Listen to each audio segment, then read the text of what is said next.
Hola a todos, bienvenidos a esta presentación sobre el tema 2 de la asignatura de Sociología. Este trabajo está realizado por el grupo 10 y antes de comenzar con el análisis de los textos vamos a hacer una pequeña introducción a las dos teorías que vamos a utilizar como base. Estas dos teorías, como hemos visto en clases, son la teoría de la reproducción social de Bourdieu y la teoría de la elección racional de Boudon. La teoría de la reproducción social nos dice que hay dos aspectos importantes a tener en cuenta. Uno, los capitales que poseen las familias, que estos serían económicos, culturales, sociales y simbólicos, y por otro lado, el hábitus de dichas familias. El hábitus consiste en una estructura social que organiza las prácticas sociales y la percepción de dichas prácticas. Bien, por otro lado, la teoría de la elección racional de Boudon nos habla de la conjunción de dos efectos. Por un lado tendríamos los efectos primarios, que estos tendrían más que ver con las habilidades y conocimientos de las familias y los alumnos, y de unos efectos secundarios, donde, en función de los costes y beneficios que tenga la continuidad de los estudios, estas familias toman una decisión siempre buscando lo que creen o opinan que es el mejor resultado global. Bien, ¿cuál es la principal diferencia entre estas dos teorías? Pues por un lado, la teoría de la reproducción nos habla de que las causas del éxito o fracaso escolar son estructurales, es decir, que hay una desigualdad en las escuelas y siempre beneficia a las clases sociales altas. Ahora, a la hora de analizar los textos, veremos por qué. Y por otro lado, la teoría de la elección natural nos dice que las causas son individuales, es decir, que la escuela es igualitaria y la decisión que toman las familias son las que establecen un camino que lleve hacia el éxito o hacia el fracaso escolar. Muy bien, tras esto os dejo con el análisis de los textos de mis compañeros. Hola, a través de esta presentación vamos a establecer una relación entre la clase social de origen del estudiantado y su rendimiento escolar, según los estudios de Bernardi y Cebolla. En primer lugar, vamos a hablar de la interacción entre efectos primarios, que serían las capacidades y notas y su correspondencia con el rendimiento académico, que es directa, y los efectos secundarios, que serían las decisiones que los alumnos y las familias toman en base a un balance y un cálculo de costes y beneficios. Esto guardaría en cierto sentido en relación con la teoría de la elección racional de Boudon. Estas interacciones, vamos a enumerarlas. La primera es el efecto compensatorio. Vemos que el capital económico y social favorece al desempeño académico. Es decir, los alumnos que posean este capital tendrán más posibilidades de pasar de curso, de tener mejores notas, etc. Y esto evidentemente se presenta más en las capas sociales más acomodadas, en las que tienen más recursos de este tipo. Y por otro lado, tenemos el efecto, por llamarlo, de información incompleta, que según el estrato social en el que se encuentren los distintos estudiantes, las calificaciones serán interpretadas de una manera u otra, y de esta manera facilitar o no la continuación de los estudios de los alumnos. Y como veremos a continuación, se da más y existen más diferencias en el alumnado con calificaciones regulares, ¿no? Rondando el aprobado, suspenso. Entonces vamos a ver cómo afecta el origen social en la interacción entre estos efectos primarios y secundarios. El relevante y en el que sí muestran evidencias los autores es en la relación con el efecto compensatorio, clase alta versus clase baja, y se ve y se delata como más acusado en el alumnado con peores calificaciones. Es decir, los alumnos de clases altas disponen de un capital económico y cultural que permitirá que su desempeño se pueda revertir, es decir, que no sea tan importante sus calificaciones, teniendo en cuenta que poseen este tipo de capitales, y en cambio las clases bajas, carentes de estos capitales, no tendrán acceso a revertir y a compensar estos malos desempeños académicos. La otra interacción de la que hablábamos era la de información, la relación con la información incompleta, y como decíamos previamente un poquito como introducción, se da más en los alumnos, digamos, del medio del espectro, ¿no? Respecto a sus calificaciones.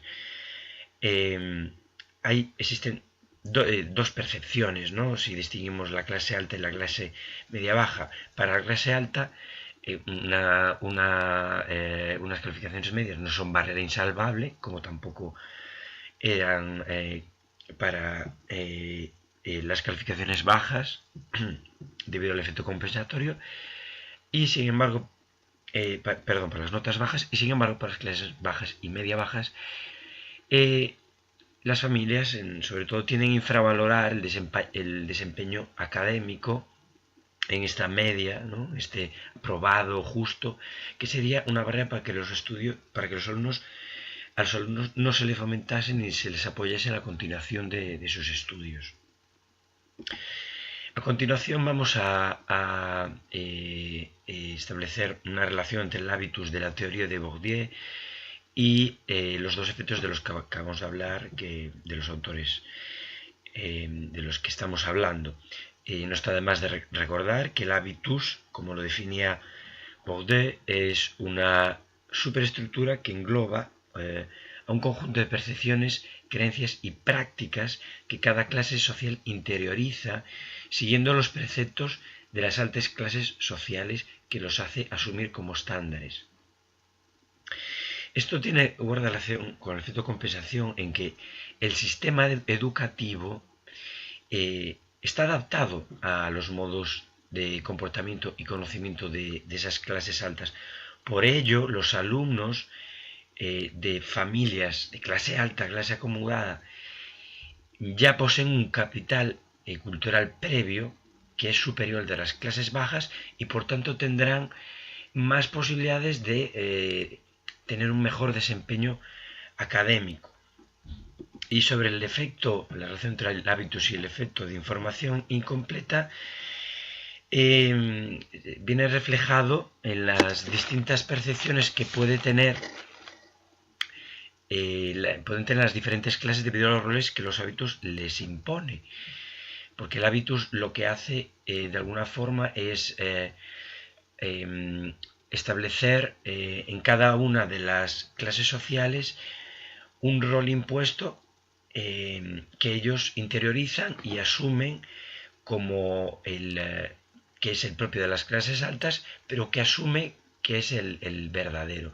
Por tanto, para una familia de clase humilde, para que sus hijos tengan pretensiones de proseguir con sus estudios, deberán demostrar más que los alumnos que tienen origen en clases altas. Serán más exigentes con ellos. Y esto se debe al rol que existe dentro del hábitus de estas familias de clase baja o media baja, que digamos que de cierta manera no les empuja a ambicionar, y lo que sí empuja es a perpetuar este modelo creado por la clase alta y sobre las que se subordinan las otras clases. Muchas gracias y continuamos con las siguientes presentaciones. El texto de Rujas Martínez Novillo, sobre el que vamos a hablar a continuación, trata de cómo la escuela juzga a las familias y se engloba dentro de la teoría de la reproducción, en la que se piensa que los niños de origen sociocultural bajo, a diferencia de los que proceden de familias más acomodadas, parten de unos conocimientos académicos y unos hábitos de comportamiento que distan más de aquellos que se exigen en la escuela. A esto se llama capital cultural. O sea, el capital cultural de los niños de clase baja es menos parecido al que se va a exigir en la escuela que el de los niños de nivel sociocultural alto y, por tanto, tendrán más probabilidades de fracaso escolar.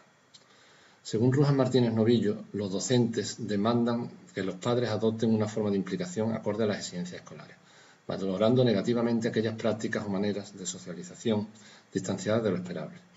¿Pueden estos juicios ser representativos del concepto instituido por Bourdieu de violencia simbólica? Sí, por supuesto. Bourdieu habla de 4 tipos de capital: el económico, el social, el cultural y el simbólico. El económico, el social y el cultural, en principio, sabemos lo que significa, pero el simbólico, que es la verdadera aportación de Bourdieu, se refiere a una mezcla de los otros 3, y serían las propiedades intangibles, el prestigio, la honorabilidad, el carisma, y es atribuido socialmente al estilo de vida de personas con capital económico, cultural y social elevado.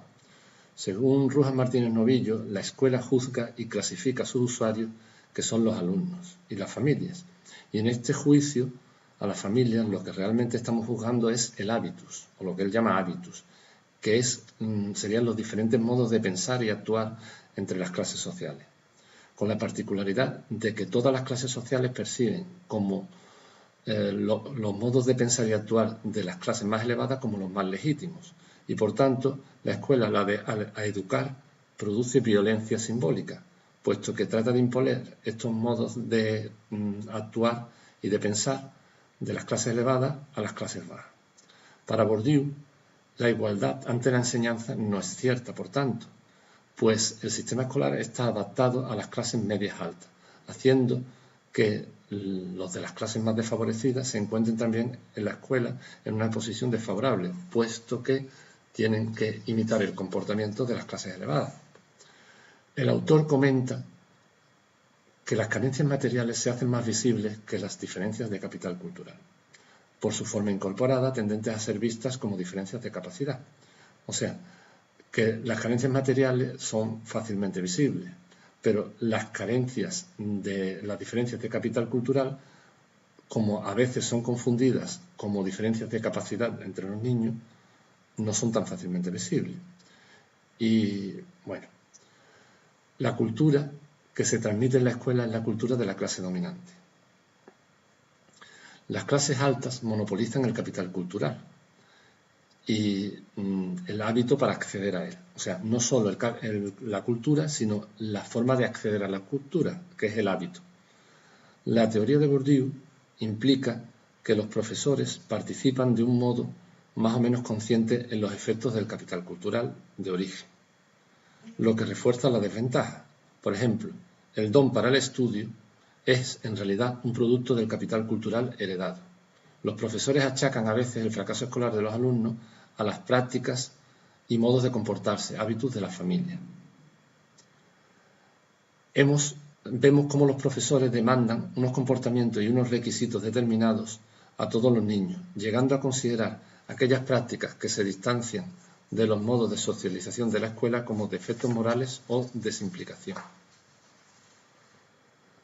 Según Rujas Martínez Novillo, los docentes reconocen que aquellos alumnos que proceden de orígenes sociales desfavorecidos sufren ciertas desventajas en el ámbito escolar. No obstante, el autor considera también que los docentes no son conscientes de cómo ellos mismos refuerzan esa desventaja.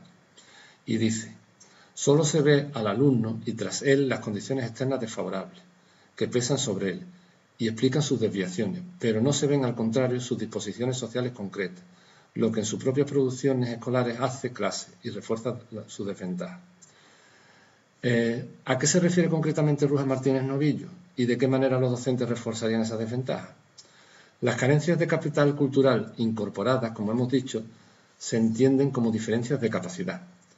Según Rujas Martínez Novillo, las carencias materiales producen una desventaja y dan lugar a padres indiferentes, a necesidades económicas, a descontrol, a inestabilidad familiar.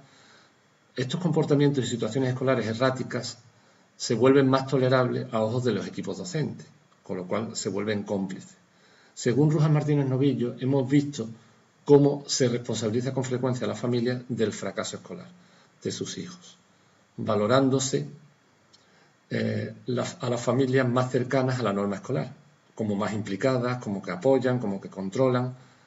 Por otro lado, estas familias también exigen más a sus hijos y los docentes, como cómplices, a su vez hacen lo mismo. Sin embargo, las familias de clases más desfavorecidas los niños tienen comportamientos y situaciones escolares erráticas y son más tolerables a ojos de los equipos docentes. Según Rujas Martínez Novillo, los docentes suelen aludir a estas situaciones difíciles con la metáfora espacial del background, como que tienen situaciones detrás, situando así fuera del contexto escolar y de su capacidad de acción los factores externos que influyen en los alumnos. Estos factores quedarían así reducidos a información que circula entre los docentes y que se usa para atribuir y justificar cotidianamente comportamientos y situaciones escolares erráticas, haciéndolos así más tolerables a ojos del equipo docente. Y con esto hemos terminado la exposición sobre este libro. Hola, mi nombre es Alex Tello y a continuación vamos a hablar del efecto de la clase social en las decisiones educativas. Y para ello vamos a hacer referencia a un artículo publicado en el 2015 por las autoras Tarabini y Curran, en el cual tratan de realizar un análisis de las oportunidades, las creencias y los deseos educativos de los jóvenes. Un poco el objetivo del estudio es identificar aquellas causas que producen el abandono escolar prematuro en edades de la ESO, de la educación secundaria obligatoria. Y intentan también averiguar cómo afectan las clases sociales al nivel de estudios, ¿no? O la motivación que genera la educación. Bien, en primer lugar, hacen referencia al concepto del efecto suelo, que el efecto suelo, digamos que es cuando el nivel socioeconómico de un individuo es tan bajo que ya no tiene percepción de descenso social, ¿no? Es decir, que tiene la percepción de que ya no puede estar peor de lo que está. Y un poco las influencias que se perciben en las diferentes entrevistas que se han realizado en este estudio frente al abandono escolar son que los puntos de partida social afectan, obviamente. También afectan las experiencias vividas por los mismos alumnos, por los familiares, por las amistades de estos alumnos y también las oportunidades académicas o laborales que se les presentan, ¿no? Porque en distintos estamentos sociales, pues digamos que hay una predisposición a recibir una cierta cantidad o calidad de oportunidades académicas o laborales distinta. Y de todo ello también los alumnos se ha reflejado que tienen unos deseos bueno, en primer lugar decidir si quieren trabajar o estudiar, ¿no? Y muchas veces la clase social incita a escoger una de las dos cosas. Luego también en los alumnos que han abandonado sus estudios también se les ve o se ha identificado que tienen una aspiración real de no estar tan mal como sus padres, ¿no? Es decir, de intentar superar el nivel socioeconómico de sus padres o por lo menos mantenerlo si no se está en el efecto suelo. ¿De acuerdo? También se ha identificado la sensación de condena que tienen estos alumnos por el hecho de pertenecer a un nivel socioeconómico bajo, ¿no? Es decir, que como motivación intrínseca pueden tener el escapar de esta exclusión, ¿no? de escapar de este nivel socioeconómico y progresar. Y luego, obviamente, como ya he mencionado indirectamente, no descender en la escala social. Es decir, si yo he conseguido unos mínimos, esos mínimos pues no perderlos, ¿no? Esto también es un factor diferencial a nivel de motivación. Bien, por lo que se refiere a este tipo de alumnos, también se ha detallado la percepción que tienen frente al trabajo intelectual y frente al trabajo manual, ¿no? Digamos que son alumnos que tienen mayores habilidades manuales que intelectuales. Entonces, digamos que tienen una percepción del sistema educativo muy mala, ¿no? Porque no lo ven útil, no lo ven necesario. Entonces, este tipo de alumnos tiene que intentar redirigirse hacia formaciones profesionales o formaciones más prácticas, en las que ellos pues, consigan más éxito y mayores ratios de motivación.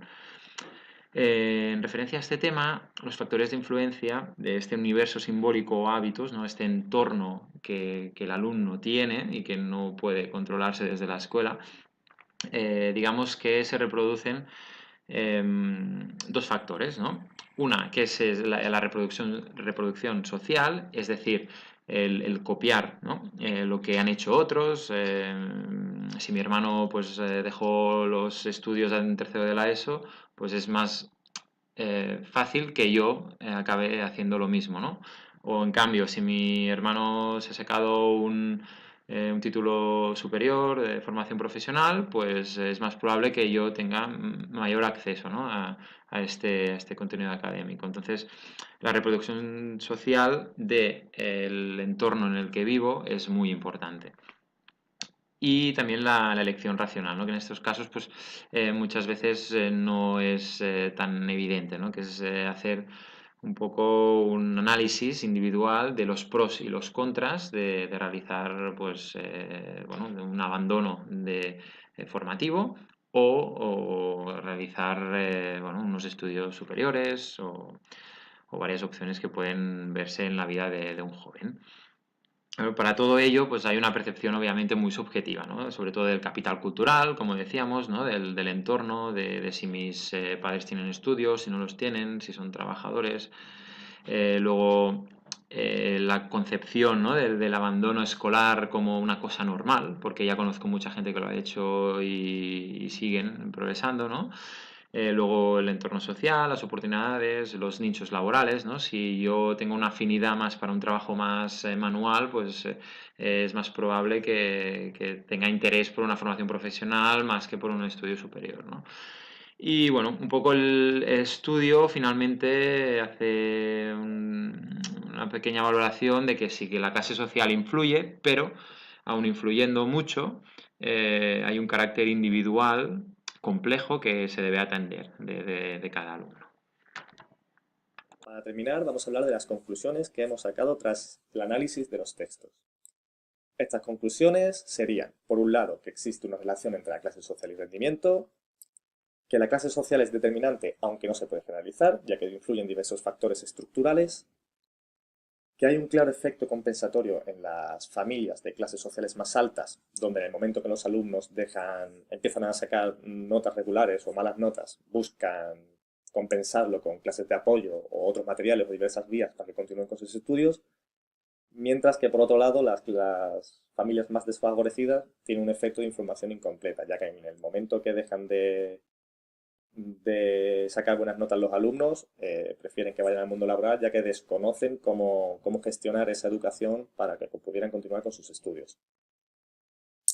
También podemos observar que la familia traslada sus características socioculturales a las escuelas, puesto que la clase social alta tiene unas características de hábitos y capitales más acordes a los que la escuela exige, mientras que los de familias más desfavorecidas reciben violencia simbólica, ya que su cultura o su hábitus no es tan acorde a lo que en las escuelas se exige. Por lo tanto, apoyaría a la teoría de la reproducción social, donde nos dice que la escuela es desigual. Por tanto, también las expectativas de las familias son diferentes en función de la clase social a la que pertenezcan. Siempre los alumnos de familias más favorecidas tratarán de llegar a los estudios universitarios, mientras que las expectativas de los alumnos de clases más desfavorecidas, como ya he dicho, en el momento que empiezan a sacar peores notas, prefieren pasar al mundo laboral y no tienen expectativas tan altas de que terminen los estudios universitarios.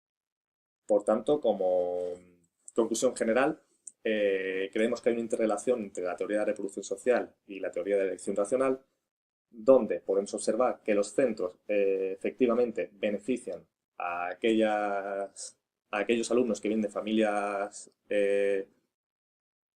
sociales más altas, mientras que los de clases sociales más bajas están desfavorecidos. Y también observamos que las familias influyen en la elección de la continuidad de los estudios, puesto que las expectativas que tienen con los alumnos de clases sociales más altas son diferentes a los de clases sociales más bajas. Lo que sí está claro es que la clase social influye y que tenemos ambas teorías en interrelación para dar respuesta al éxito o al fracaso académico de los alumnos. Esto es todo, un saludo y espero que os haya servido. Gracias.